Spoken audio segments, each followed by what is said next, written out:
Welcome back to Sports Talk with Dad. As always, my name is Kyle, and I cannot call this Sports Talk with Dad without the man sitting next to me, a man whose birthday it is this week, my dad, Tim. I'd rather have your old jokes.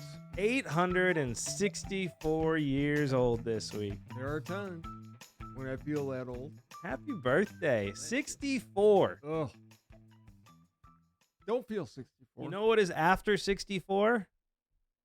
Death. Okay, you've heard it here. If I die in the next year, Don't it's on say him. that. Don't say that. It's a dumb joke. No, okay. Now you put it in the universe. It's not my fault anymore. I am going to hold on for as long as I can. I am fighting a cold, and as you can tell, my voice is hanging on by a little thread. You've been fighting a cold since last week's It's show. nonstop. I can't get rid of this cough, so if I cough in the show, I'm sorry. I'll turn my head, but we're going to try and get through this while I have a voice. And just for the record, because you gave me a hard time last week, Wisconsin lost the X to Minnesota. They did. That does not count. This does. I've got the hat. Put I'm it giving on. them credit. I'm not wearing that. Put it hat. on. I will self. You said you would wear Minnesota shirt. That is not there's no logo on that. There's a Put on the hat. Oh God. Ouch. This hurts. Ow. Ow. Okay. I've done it. Can I take it off now? Because it's not going to work with this. Yeah, that's I fine. wore it. I just wanted to My head's have. going to burst into flames for wearing a golden goofer hat. But they did beat us, so I pay off my bets.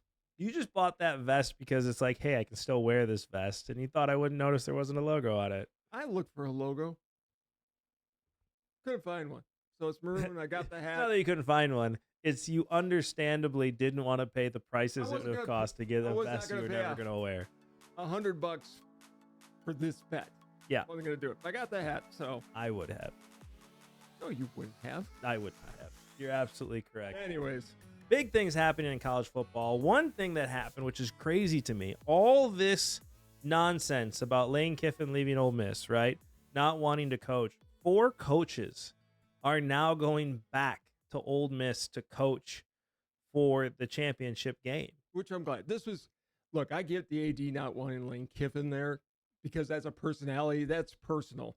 The coaches that have been there all year, they want the kids to have the best chance to win. Of course. And I just think Lane Kiffin not coming back and coaching is dumb.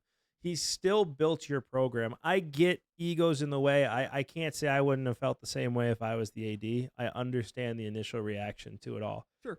I understand the fans as well. But it's why we talked about this last week, and I don't want to hash it out again, but it's why everything needs to be shifted so that this can be, as I said, I'm going to cough the microphone, this can be shifted so it happens after the football season. Again, Nick Saban had the best solution.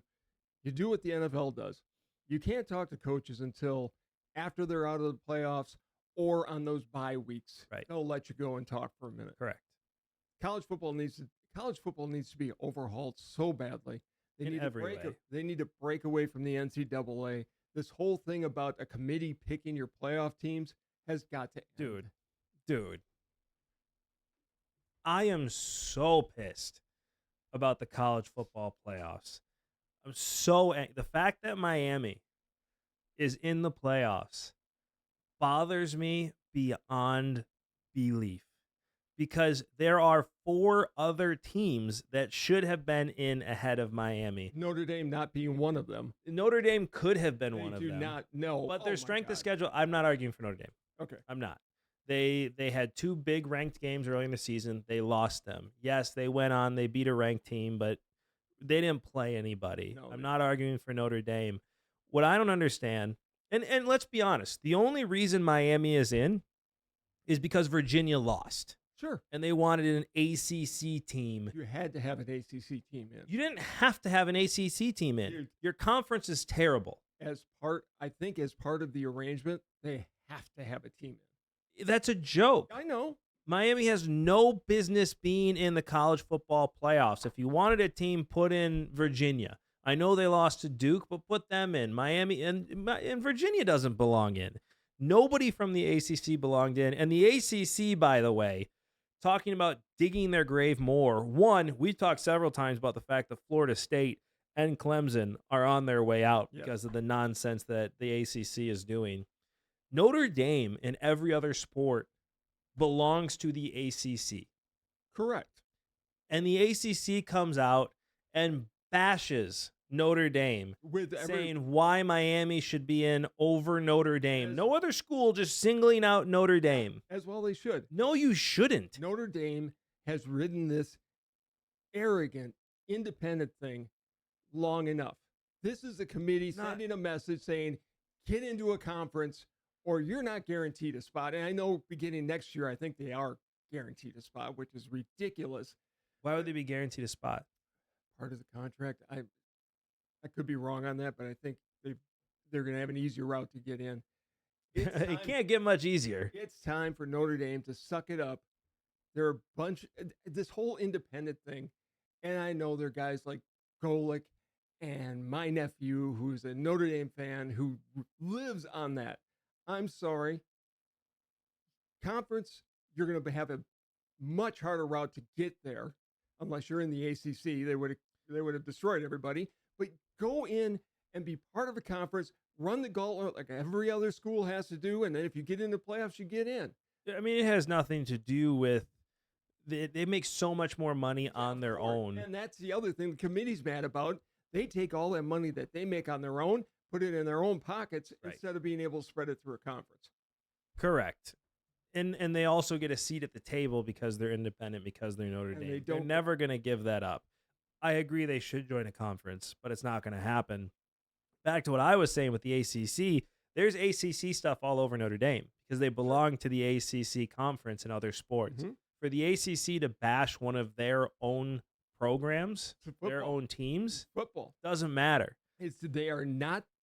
As the AD of Notre Dame said, permanent damage has been done. The problem is the ACC is the only conference that would allow them in their conference without including football. Exactly. So where else you going to go? Exactly. There's no damage that's been done because what else is Notre Dame going to do? They play the Little Sisters of the Poor now. Where else are you going to go? What are you going to do? It's time to join a conference. Yeah, I mean, whether it's a Big 12, as you suggested last year. It has to be the Big 12. The ACC is falling apart. Florida State, Clemson are leaving. The question is where does Miami go in that situation? I honestly, with the way Virginia played this year, I think you are going to see Florida State, Clemson, Virginia being a part of the Big Ten. And the question is Notre Dame going to the Big Ten? They're not, which means North Carolina will be a part of that. I still think it's North Carolina, Florida State, and Clemson for sure. I think Virginia just added themselves into that. Are you sure that Miami wouldn't be a part of that, even though their stadium's not without a stadium on campus? Not a prayer. They're not a state school. No, they're not. Well, neither is Northwestern. They're the only one, though, and they're part of the original. Correct. This is very Midwest. They were the Midwest school. It's the only reason that they were included. They do not fit it. Rutgers is a state school. Penn State is a state school. Clemson would be the only other non-state school. But it's a big program. They fit into that Northwestern side, and Florida State's not coming without Clemson. Correct. They're a package deal, so you have to accept it. It's why I don't think Duke will come, because I don't think North Carolina and Duke are packaged in that way. Only for basketball, not for football. Right. And the basketball rivalry, they can still schedule that and play each other. Correct. But it's not going to make a difference any other way. Back to what was I even talking about? We talked about Notre Dame. We talked about conferences. Talking about playoffs. Miami. I'm here now. They shouldn't be in. They lost to SMU. They lost to Louisville. Two unranked teams that they never should have lost to. Texas should be in ahead of them. Yes, they had a loss to Florida, right? But Florida is a better loss than SMU or Louisville, in my opinion. People said they were holding the Ohio State loss against Texas. And they are holding the Ohio State loss against Texas. They shouldn't. They played them really close. They were the closest team until Indiana. What they just did is they ensured that no big school is going to schedule big games week one. We just went back to what college football was when I was growing up, what it was when you were growing up, which is Little Sisters of the Poor is who you're playing. You're going to play Youngstown State, Miami of Ohio. If you're Ohio State, maybe not even Miami of Ohio. Texas is going to play random schools to start the year. You're not going to see any big games week 1. I wouldn't. Why would you? Especially with the transfer portal. This is preseason for these guys. This is a brand new team. You have a brand new quarterback you're bringing in. So many things go into this now where you need to make that preseason again. You're never going to see big games week 1 because that 100% got held against them. And it shouldn't have. Vanderbilt should be in the playoffs. I mean, Texas beat Oklahoma, Yeah. who's in the playoffs. Texas beat Vanderbilt, who also could be in the playoffs. They ended the season beating Texas A&M, by the way, by 10 points. Mm-hmm. It was a pretty convincing win. They've gotten their stride. Texas should be in ahead of Miami. BYU should be in ahead of Miami. BYU lost to Texas Tech twice. BYU should be in ahead of Alabama. Should they? Yeah. I'm sorry. Alabama looked terrible in the championship game. It was a bad loss. They don't belong in the playoffs. I don't know if I agree with that one. I do think BYU should be in here. Again, they have 2 losses. Well, Their losses are Texas Tech and BYU. Hold on. I'm not All done. right, go. Keep going. Vanderbilt. Their losses are to Alabama and to Texas. Mm-hmm. They should be in the playoffs. Bama, they lost to, I'm pulling it up now. They beat Georgia. They got crushed. Oh, hold on. This is the wrong year. Let me go back to it. I had it pulled up. I had it already. They lost to Florida State, which was a really bad loss considering the team Florida Right. State turned out to be. They beat Georgia. They beat Vanderbilt. They beat Tennessee, who was ranked at the time. They lost to Oklahoma, who's a playoff team. And they lost to Georgia. Got crushed by Georgia. But they beat them earlier in the year. I have no problem with Bama being in. I don't. I have a huge problem with Miami being in. BYU should be in ahead of them. Texas should be ahead of them. Vanderbilt should be in ahead of them. Okay. It's a complete and total joke that Miami is in the playoffs. Let me toss something in that I think would make more sense for this whole thing. Number one, Army-Navy game is this week, and the Heisman's this week, and then they don't play for several weeks. Yeah. They should go back to having the top 4 seeds getting a bye. You know, so Ohio State, Indiana, whoever gets their bye this year. But then expand the playoffs to like 12, 16 teams. They have to play down. No more of this computer rankings and whatever. Have those. We don't teams have play. computer rankings now. Well, we got to go back to it. We just said no more computer rankings. No, I know. But I mean, go back to the BCS format. I would love You're that. Picking the teams, no human involvement. These are the best teams based on their records and their strength of schedule, because then Ohio State and Texas is a viable game. And Texas, while they take a hit, it wouldn't be that big a hit. Right. But even expand it to having 20 teams playing each other in December and then play down in the week between the NFL conference finals and the Super Bowl. That's when the national championship game is. Well, BCS 100% needs to come back. I completely agree. I've been crying that forever. The BCS was perfect. The issue was it wasn't enough teams. Right. We needed a playoff format. So you should have done the playoff format and kept the BCS. Because, again, it was perfect. This committee is a joke. It's turned into a joke. Well, putting Miami in is a joke. Miami has no business being in the playoffs. They're an overrated school. They've been an overrated school forever. And I'm sick and tired of Miami getting special treatment because their conference sucks. Wow. No, they've been overhyped all year long.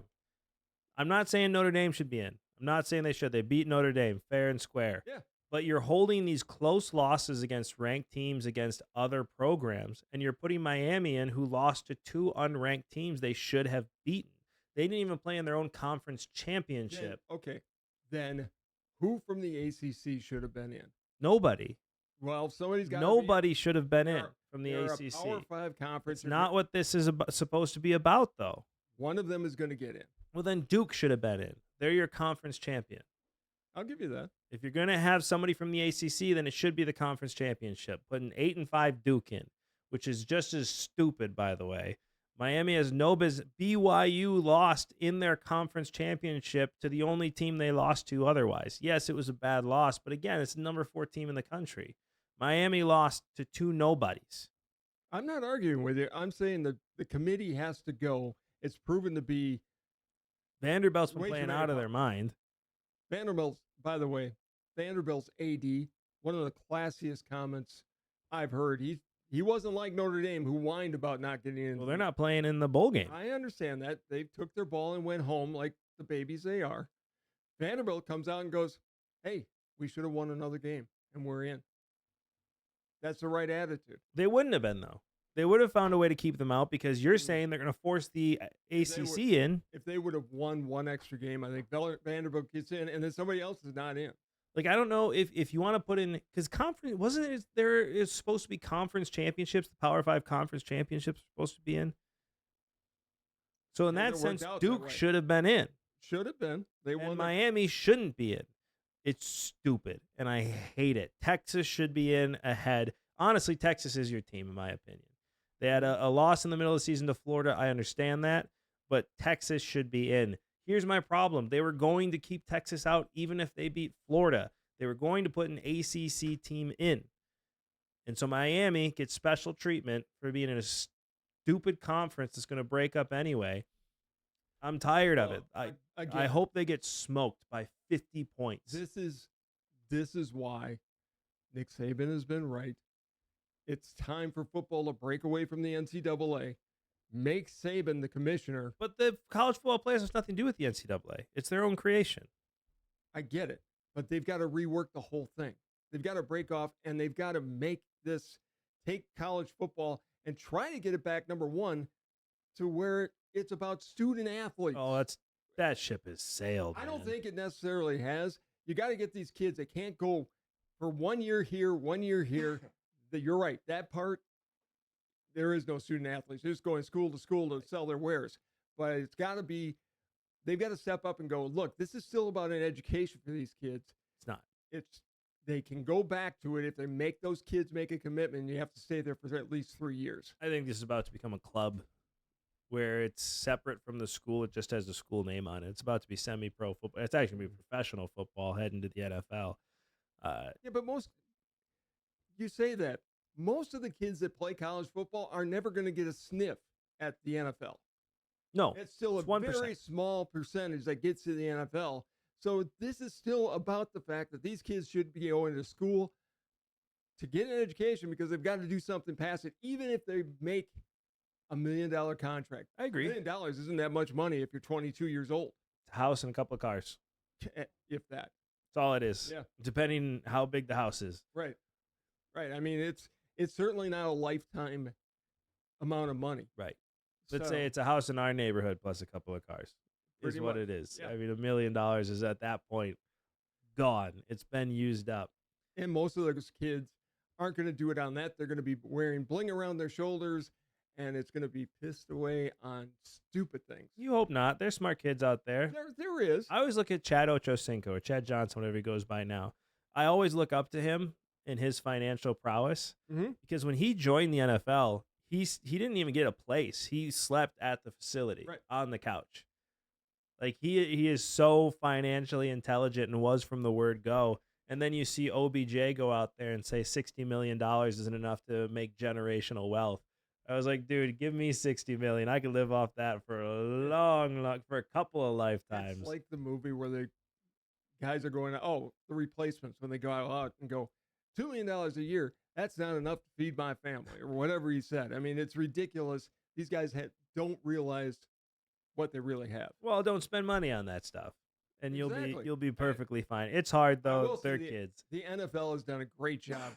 When the kids come in, they have guys like Chris Carter and other financial planners that are there going, okay, you're not going to be stupid like we were. Right.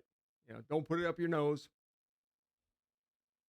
Take this money. Yeah. They're tested. Make sure you've got it because you've got a long life ahead of you. Don't be a Jameis Winston. Or some of the guys from back in the day, Refrigerator Perry, other Peterson. people. Yeah. This money it's life-changing if you're smart about it. Right. And keep the agents away from it. keep a lot of people away from it. Back to this here. Okay. So top 4 seeds, I agree you could make it a bigger one. You get a bye. Here's the thing we really need to do. Go with your plan where it's like 20 games, which is fine. Make it a huge playoff system. They do it in the other divisions. And get rid of bowl games. I agree with that. I don't disagree with that. Or these bowl games, which don't draw anyways, become the homes for these games. People aren't playing them anymore. Nobody watches them. Nobody cares about them. Players are sitting out, and I don't blame them, right? It's a pointless game. Right. Why would you play in it when you have the NFL? We've seen players' careers destroyed in pointless games. Why would you go to the Pinstripe Bowl in New York and risk an injury when you're going to be drafted? So what you're seeing is guys playing that are trying to get to the NFL. Then those same guys go to the Senior Bowl. I think it's great for those guys, but they're unwatchable. Yeah. They're pointless games to see. Get rid of the bowl games, make it a bigger playoff format. At that point, it's just watching a game at Yankee Stadium just to turn it on for 2 seconds and be like, oh, there's a team. Nobody wants and then to turn it off. Like there's other things it's background noise. That's all it is. Nobody's watching these games. Get rid of them. Make it a full playoff format and go from there. No argument for me. It's what needed to happen a long time ago, but it's definitely what needs to happen now. And however many teams are in it, say you put 30 teams in the playoffs. I was going to say 24. Sure. 4 seeds in the next 20. 24. I don't care if it's 50 teams in it. Miami shouldn't be allowed to play. Because this is a joke. They should be punished for life. Neither should Notre Dame. They didn't have strength of schedule. Join a conference and be real, Ben, and then we can talk. All right, let's talk NFL a little bit. I'll keep Notre Dame out if we can keep Miami out. Okay. Notre Dame's just out. Daniel Jones is gone for the year. Notre Dame. I feel sorry. Are we transitioning to NFL now? I love Notre Dame Stadium. It was a great place to watch a game. I don't like the team. You know what? You know what Notre Dame shouldn't be in until they take that scoreboard away that's blocking touchdown Jesus. Well, yeah. Because they haven't won a national championship since they put up that scoreboard. Exactly. They won in 88. The next year they put up the scoreboard blocking touchdown Jesus. Haven't won a national championship since. If that's not a sign, I don't know what is. But, yeah, we're going to go to the NFL for a little bit. Daniel Jones was having a good year. I just think it's funny you didn't even try a segue on that. I'm not one. even trying. You just went to it. Daniel Jones having an outstanding year, 1-year contract. ACL. Yeah. And he's gone. Is it ACL or Achilles? Achilles, yeah. Sorry. And, yeah, and who knows if he'll be back for the start of training camp. We saw what happened. Now, he's younger than Rodgers and Kirk Cousins. Yeah. But it's still that's hard to come back from and have any kind of mobility, and he knew it. If you're the Colts, you'll sign him to a long-term contract. Sign him to a 3-year deal. 4. Front loaded. 4. 3-year in a quarterback market like this, you'll probably have to sign him for $100 million. Give him the Sam Darnold contract, but front load it like the Packers do, where it's a series of 1-year contracts. Well, most NFL contracts are a series of 1 years. Not to that standpoint, though. A lot of them have a couple of years built in. The Packers do a really good job of making these big contracts they give out. Like, they can get rid of Aaron Banks next year if they want to, which, by the way, they need to. But it's going to be a 3-year, $100 million contract, and I think you do sign him to that. I think you do, too, because he's proven he's an NFL starting quarterback. The problem is, though, the mobility side of Daniel Jones plays a big part into why he's been so great this year. An Achilles injury, you never know. My question is, why has the Achilles all of a sudden become such a big injury now? Well, you notice where they all are. They're on. I mean, Rodgers, was he playing on national turf or was he on pro turf? He was on turf. I don't know which one it was. They're not all on there, though. Kirk Cousins, I think, was on grass when he popped his. I don't know why. He could have been in the Metrodome, though. Or not the Metrodome. What's it? Whatever it's called now. I knew what you meant. Wherever they play in Minnesota. Yeah. Which, it's in Minnesota. Nobody cares. I think that a lot of injuries are being attributed to playing on the field turf. People are really trying to get the NFL to go to all grass like they do with FIFA's coming in for the soccer tournament. and they have to put grass in everywhere. But then again, they've done a much better job of sewing it together, right? I mean, you look at what happened at the Packers games versus the Bears. You had Emmanuel Wilson slip on grass because a giant chunk just came out when he tried to cut because it was wet. That type of stuff can happen anywhere. You have to sew it a very specific way, which we've been seeing them doing more often. Which you have, but you still put field turf over a concrete base. Right. Grass is still over dirt. It's true. And if I'm a player, dirt gives. Concrete Dirt does doesn't. give. It's very true. And I don't know if that's why the Achilles have been such a rash of injuries for top-line quarterbacks. My question is just the stretching they do. Are these guys really stretching out their tendons more often or not? Can't answer the question, but this is the third one in a period of 5 years. And it's not just the NFL. You're starting to see it more as sports. And I never heard of Achilles popping really before. And now all of a sudden over the last 5 years, it's becoming more and more of a story. The first time I ever heard about it was when Kobe Bryant did it. Yeah. And that was like a huge one-off. I've seen somebody's Achilles pop. Guy was playing softball, actually. Yeah, folds up. Oh, it's like they get shot in the back of the foot, and they are down. They aren't moving. They can't do anything. And it reduces tough guys to little children real quick because the pain is so intense. But it's an injury I never had to worry. I never even thought about my Achilles. No. All the time playing tennis or whatever, never thought about it. You just go out and play. You do your stretch your hamstrings, stretch your quads, and go. Stretch your groin. It seems ACL is becoming less, but Achilles is becoming more. And maybe that's just me seeing it that way. Well, it's happened to high-profile players with the quarterbacks. Yeah.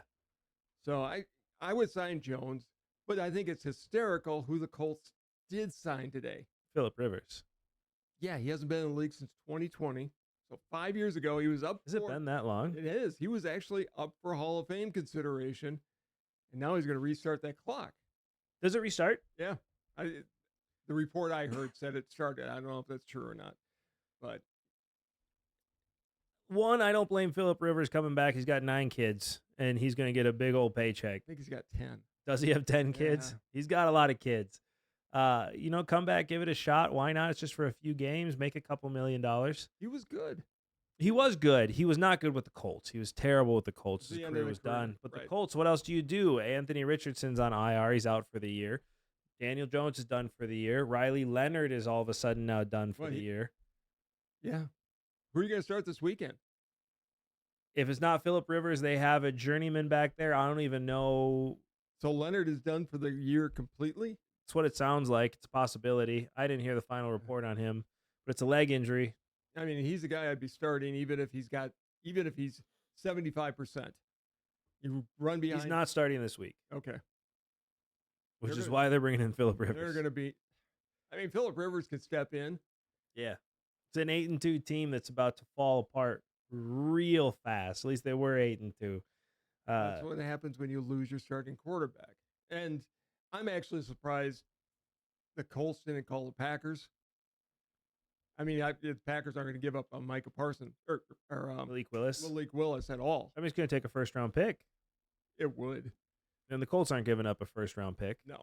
They just gave up a first-round pick to the Jets. They don't even have one to give up. All right, so last week, the Packers played the Bears. It was a great game. It was. I only had one problem with the game, and it wasn't the play calling so much. What the hell was going on with the referees? I'm watching the game. Micah Parsons is getting strangled. Every play. It's been like that all season. What are you talking about? It was more obvious against the Bears. I mean, he was getting held badly, obviously, and they never threw a flag. And I know I'm sounding like a Packer homer. I'd be saying this if it was Richard Dent or Singletary from the 85 Bears. You can't hold a guy like that. You can't, but it's the only way to stop Micah Parsons. I mean, that dude's got a motor, and he seems to be getting stronger as the year goes on. What a great trade. I mean, completely worth it. Completely worth it. It's actually been good for both teams. Yeah. Well, I mean, the Cowboys are losing. But the Cowboys are losing, but they've got the draft picks now. They can really make some moves, and I think they will. I don't think Jerry Jones should be the GM anymore, but Jerry Jones gets a lot of flack for that, but he's built some really good teams where things just haven't gone their way. He's built Those Tony Romo years, they had the best offensive line in the league. The defense was solid. They had a good running game. Yeah, and If you would get over the hump, if you would have had a coach like Tuna or like Jimmy Johnson, they take Tony Romo to the next level. Yeah. You have to have a strong coach. He was working with Bill Parcells for a while, and that's when they started to build him. And Garrett just didn't have it. Couldn't get him past it. Dallas's problem is always been since the 90s. They don't hire the strong coaches who are going to come in and really take control and be the decision maker. Jerry's always got to have his hands in, and he's done an okay job. But he'd be better if he was hands off and let guys like Jimmy Johnson do their job. He built some really strong teams, and Romo got hurt. Other people got hurt.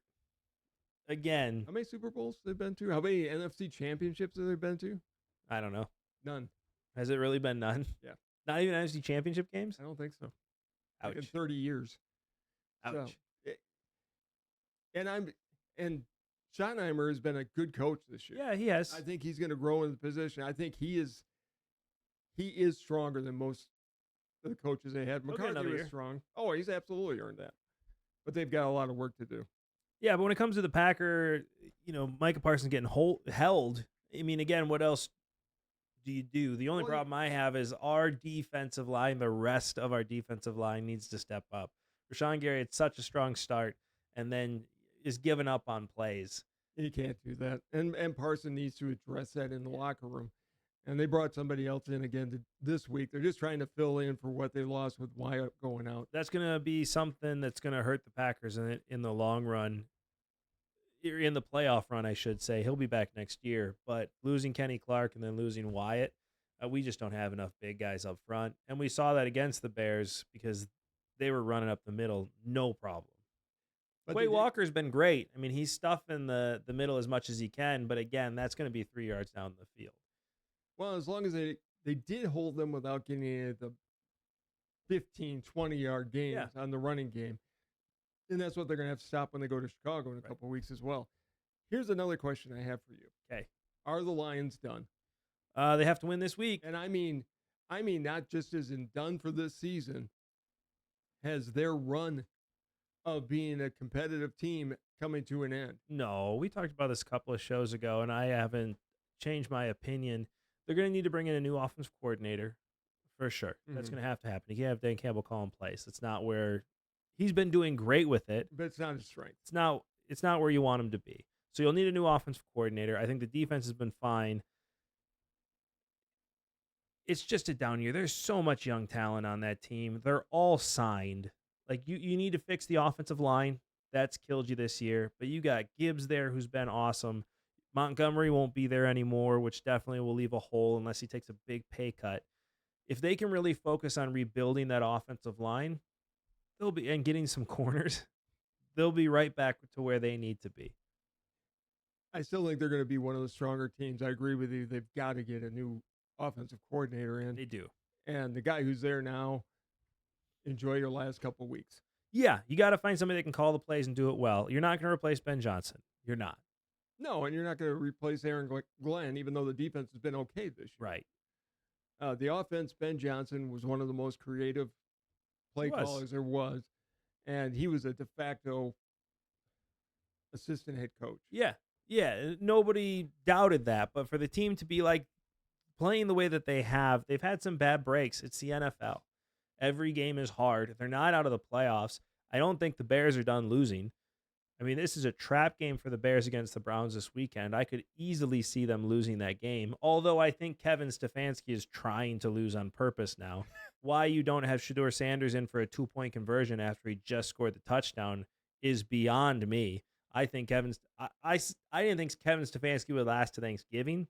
He's not going to be your head coach the remainder of the year. At this point, he's sabotaging the Browns. Well, he's going to be there. I think he'll make it through the rest of the season at this point, but he'll be gone. That may have been the dumbest play call in the last 10 years. It was an intentional dumb play call. He doesn't want Shedeur Sanders. He never did. This is an ownership move. Now they're forcing him to stay there. Yeah, he's a starting. It was announced he's starting the rest of the season, which, Right. whatever. Right. Might as well. I mean, he hasn't played great. He's looked really bad in certain situations, but then he's looked really great. He looks like a rookie quarterback. Yeah. He's more like Caleb Williams. That's a bad sign. I think Williams has more arm talent, but, they're the same kind of quarterback. And Williams made some incredible plays last Sunday. He has some good throws. Then he also had some throws where you just shake your head. I mean, even on the last one where he threw the interception, that wasn't who he should have been throwing to. He had somebody underneath that would have walked into the end zone. Dude, that is the guy he should have been throwing to. Yes. He was wide open. He threw the ball too late, Mhm. and then he threw the ball too low. Right. It was just, I mean, you got a 6'8" tight end. Throw it to the back of the end zone. What are you doing? That was just a dumb play on the run, and he panicked. And so much for saying I look forward to beating Matt LaFleur twice a year. That was a short handshake. it was Very short handshake. Well, they see Packers each other. pull it out. They see each other in 2 weeks. Jordan Love. This whole thing with the Toyota-thon, Yeah, it's sounding more and more real all the time. It is real. It just, Love at this time of the year plays within himself, and he's got the ability to be. Should be in the MVP conversation. I think he's ranked number 3 right now with the odds, behind Drake May. Drake May. Excuse me. Yeah. So, and I think he's still the odds are in favor to win. Right. But he could lose a couple games coming up. He could. There's a lot of season left. I'm excited for what the Packers are doing. They got the Broncos coming up, which I know we're going to talk about right now. Right now. Okay, let's just talk about last week real quick, just to get it over with. You had a great week. You were 4-1. I don't think you've done that in 2 years. I don't think so either. I was due.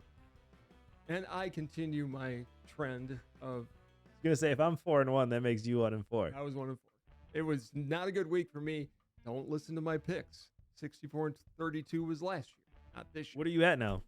I am 34-36, so right about 500. You're 33-37. Also in the 500 hunt. I got a shot. I need another 4-1 week. If I get to 500, I'm happy.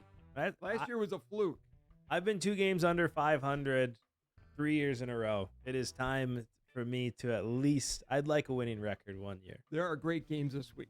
First one we've got Ravens at the Bengals. Bengals really had a shot to make the playoffs. I think that dream is done now. They currently have 1% chance of making it. They really needed to beat the Bills and couldn't, but looked great in the process. My question last week is, was that more of an answer for the Bills are not the team we thought they had been, or is this the Bengals are the real deal when Joe Burrow's around? I think the answer is that the Bengals are the real deal when Joe Burrow's around. Yeah. And I think the Ravens are done. I'm taking the Bengals to win it. As am I, actually. I could easily see the Ravens win, but I just think at home, the Ravens have just had issues this year. And I don't think that changes. All right, next game up. We've got the aforementioned Buffalo Bills going to New England to play the Patriots. I don't know what's going on with the Bills. It's in New England, right? It's in Bills at the Patriots. That means it's played in the Boston area. I was double checking. Okay. That's all I was doing. Josh Allen sure. Josh Allen is the Buffalo Bills. He is. I think the Patriots are taking this one at home. I'm not going to bet against Josh Allen. I'm taking the Bills just because I need the Patriots to lose. All right. Next game. Talk about teams going in different directions. We got the Chargers going to Kansas City to play the Chiefs. It's in Kansas City, just so you know. Thank you. You're welcome. Appreciate it. See, was that so hard? Kansas City's done, man. They have no weapons on offense. Travis Kelce should have retired at the end of last year. He's not looking good. No, not at all. He's not even trying. Rasheed Rice last week learned what it feels like to get hit by a truck and then have somebody flee the scene. Yes. It's not looking great in Kansas City. Mahomes looks electric like he has been forever. The play calls are great. You just have your playmakers not making plays. Defense has even been good. The NFL punishes. They don't want dynasty. They don't. And They give you 3, and then they say enough is the enough. Chiefs have been good for the last 5-6 years. Yeah. But now, But again, my question is, which Justin Herbert is going to show up? it's going to be cold in Kansas City. I'm taking the Chargers. It's going to be cold in Kansas City. Taking the Chargers. I'm taking the Chargers as well. Now we're going to talk about your favorite team, the Detroit Lions. Go to Los Angeles. Doesn't call matter the what I Rams. pick. Doesn't make a difference. You're going to screw this pick up. I pick the Rams. Detroit wins. Make your pick. Pick Detroit. The Rams will win. Make your pick. It's a must-win for Detroit. Okay. The Rams are playing out of their mind. Out of spite for the Rams, picking Detroit. Which means I'm taking the Rams. I just want to see them lose. I'm over it. At this point, I'm just picking against the Rams always. For the record, I've ridden the Rams for like 3 seasons. Yeah. This, I think, my gut tells me the Lions are going to win. I'm still going to take the Rams because I love their wide receivers. The best wide receiver duo in football with Devontae Adams and Puka Nacua. Adams and Nacua. Yeah, I was mid-swallow. Sorry, I was choking up. I had to. But, I mean, would I love to see Devontae Adams in green? Yes. But It's never I'll happened. take it. No, it's done now. All right. And finally, we've got the Packers going to Denver to play the Broncos. I don't pick against Packers. You already know that. My pick is the Green Bay Packers. But this is going to be a good game. This is the number 2 seed in the NFC facing the number 1 seed in the AFC. Patriots are number 1 seed. No, Oh, Broncos have the Denver? tiebreaker Okay. right now. All right. So this is going to be the fight of all fights to try and jockey position. The Chargers are kind of on the Broncos' tail. Mm-hmm. Not as big of a deal for the Broncos here. This is a must-win for the Packers. You have the Lions, who still are not out of this yet. You have the Bears, who are right there and most likely will beat the Browns, which means to keep your number 1 place in the division, you have to win this game. I am going with the Packers, but I think we're going to see a heck of a contest. I think it'll be a good game, but I think Micah Parsons is due for a Micah Parsons game. Yeah. I think he's going to have a couple sacks, and the defense is just going to get after it. I love Jeff Hafley as a coach. Yep. And, if I were the Packers, I'd sign him long-term right now. I think the Packers are going to pull this out. It's going to be a very close game. You and I have had a great show, but as you all know, you cannot have a conversation with your father without your dad getting the last word.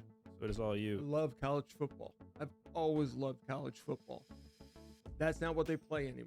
It's a bunch of professionals, and they've got to try to put the genie back in the bottle. It's almost going to be impossible to do. The only way you can do it is break away from the NCAA, set up a college football, have somebody like Nick Saban running it, and make these kids stay at the school that they go to for at least 3 years.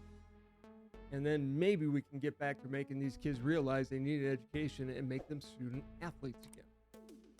Make sure in the comments below you wish this man a very happy birthday. Thank you, as always, so much for watching. This has been Sports Talk with Dad. See you next time. Bye, everybody.